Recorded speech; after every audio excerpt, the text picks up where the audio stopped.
Iya baik, Assalamualaikum warahmatullahi wabarakatuh. Iya, semangat pagi buat pioner semuanya di seluruh Nusantara dan khususnya yang sampai saat ini menambang ya. Dan wah, kita selalu menunggu KYC teman-teman. Tapi jangan khawatir teman-teman. Kita akan cek-cek dulu yang namanya akun fake kita teman-teman. Nah, di sini ini akun kedua saya ini memiliki 65 pioner ya, tetapi yang aktif ya sepertiganya teman-teman, nggak sampai pun sepertiganya sepertinya ya kan. Nah, kemudian inilah yang akan menjadi apa namanya penentuan bahwa KYC kedepannya akan datang. Kemudian juga teman-teman, kita akan menuju kepada file browser ya teman-teman. Nah, di file browser ini ya kita melihat bahwasannya akan ada menu yang ya namanya eh KYC ya teman-teman. KYC. Oke, kita akan kembali di file browser kita. Nah, ini akan ada menu KYC dan ya kita ketahui bahwasannya ini nanti akan berkaitan dengan pengumuman yang diberikan oleh Nicholas Kokalis teman-teman. Nah, di KYC ini kita klik ya, ternyata nah di sini ini blank putih ya, kemudian dia akan muncul yaitu 50/50 setiap negara. Nah, ini kemarin hari Jumat ditambahkan oleh pihak Kortim kepada seluruh negara ya yang ada di dunia, teman-teman. Oke, kita akan bahas apa itu yang disampaikan oleh Nicholas Kokalis tentang KYC yang akan datang, teman-teman. Simak baik-baik. Ya, baik, dan kita kemudian akan mengulas ya tentang CoinFi ini ya. Dan jelasnya Fi Network tidak melakukan ICO seperti cryptocurrency lain. Nah, ini harap diingat teman-teman ya, harap di ketahuilah tentunya. Jadi tidak perlu menebak berapa harga pi jualannya nanti. Nah, karena apa? Karena beberapa pun tidak akan tepat. Pasti kita tidak akan mengada-ngada tepat di posisi mana nilai itu. Tetapi teman-teman, Fi Network punya ekosistem sendiri loh ya. Nanti kita akan melihat ada yang jual motor mungkin ya, akan jual mobil, akan jual furniture dan lain sebagainya. Jadi tidak perlu memikirkan berapa nilai fee-nya ya. Tetapi pikirkanlah di saat kita bisa membeli sebuah alat transportasi ya seperti mobil, motor dan lain sebagainya. Nah, ini apakah mungkin akan sama dengan harga yang akan di Chain Mall ataupun di Market Indonesia? Banyak dari kita tidak memaklumi kesulitan Kortim ya, karena memang mereka terus melakukan update-update terbaru yang mana ini akan menjadi sebuah kunci bagi para pioner ya untuk bisa lebih baik dan lebih bagus ke depannya. Jadi KYC Pi Network yang dianggap sepele banyak orang ya, ini padahal akan dilakukan di seluruh dunia. Nah, jadi identitasnya juga akan diperlukan, baik nanti identitas kita maupun identitas ya anak kecil di bawah umur teman-teman. Nah, kemudian ini ada informasi dari Nicholas Kokalis sendiri yang mengatakan bahwa poin pertama yaitu ya batch baru tambahan 50 yang dikeluarkan pada hari Jumat untuk KYC kemarin ya itu akan dirilis lagi lebih banyak lagi ke masa yang akan datang. Jadi teman-teman, di awal-awal bulan ini ya sampai 6 bulan ke depan tuh akan diadakan KYC ya yang bertahap untuk bagaimana supaya pioner-pioner semuanya tidak ragu lagi untuk terus menambang masih bisa menambang teman-teman.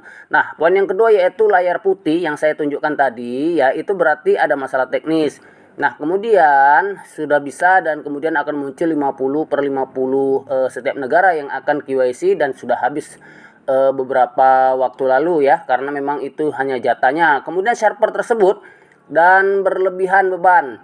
Nah, biasa teman-teman server ya, kemudian domain, website itu biasanya kalau dikunjungi banyak orang itu akan berlebihan beban. Nah, jadi mereka akan selesaikan ini dengan tes awal dulu. Nah, kemudian mereka akan meningkatkan server itu lebih bagus lagi.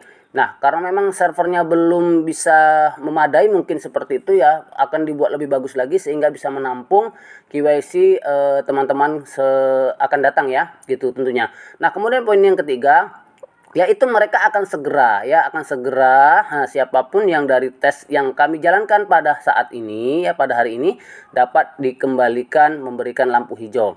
Nah, jadi kita akan diberikan keterangan lebih lanjut bahwasanya lampu hijau akan ada KYC kembali teman-teman. Nah, jadi KYC memiliki beberapa langkah, teman-teman. Nah, ini wajib kita ketahui ya, yaitu seperti deteksi keaktifan ya. Nah, seperti yang tunjukkan tadi saya.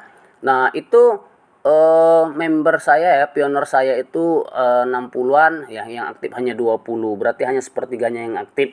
Nah, yang tidak aktif itu ya teman-teman, saya pikir itu tidak akan lulus KYC karena mereka sudah bermalas-malasan atau mungkin mereka sudah mencopot aplikasi Pi-nya. Nah, kemudian mereka akan bekerja ya dengan sempurna sebelum semuanya terbuka untuk semua orang.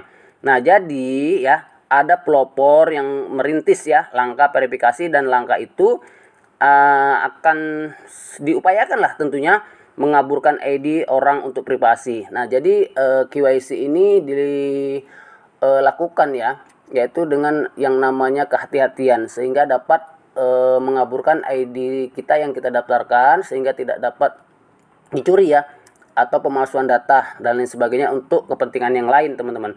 Nah, kemudian proses advokasi ya juga harus cukup baik sebelum diluncurkan. Nah, itu yang ketiga, teman-teman. Nah, kemudian yang keempat ya, sejauh ini ya yang diketahui oleh Kortim sendiri yaitu tentang anak di bawah umur yang menambang Pi ya, itu akan dilakukan KYC. Nah, ini syaratnya itu perlu membangun ya antarmuka khusus untuk anak-anak ya, untuk KYC bersama orang tuanya. Sehingga ada persetujuan orang tua, identitas wali sah mereka harus menyetujui mereka untuk KYC. Nah, ini teman-teman, ini sama halnya terjadi pada akun YouTube ya. Nah, akun YouTube anak itu ketika kita membuat akun YouTube, mereka akan menentukan apakah ini tontonan atau video untuk anak-anak. Nah, jika untuk anak-anak, maka emailnya akan meminta persetujuan dari orang tuanya, sehingga orang tuanya harus selfie ya teman-teman, harus selfie supaya konten yang dibuat anak-anak ini dapat dipantau ya, kemudian dapat persetujuan dari orang tuanya. Nah, jadi teman-teman tidak perlu khawatir ya, semuanya akan berjalan dengan semestinya. Nah, kita jangan ribut tunggu KYC. Saya yakin Kortim akan mengadakan KYC. Nah, tetapi yang harus Anda pikirkan, apakah Anda akan lulus KYC? Nah, itu teman-teman ya. Kalau mereka pasti akan menepati janjinya untuk KYC, tetapi apakah kita bisa lulus KYC?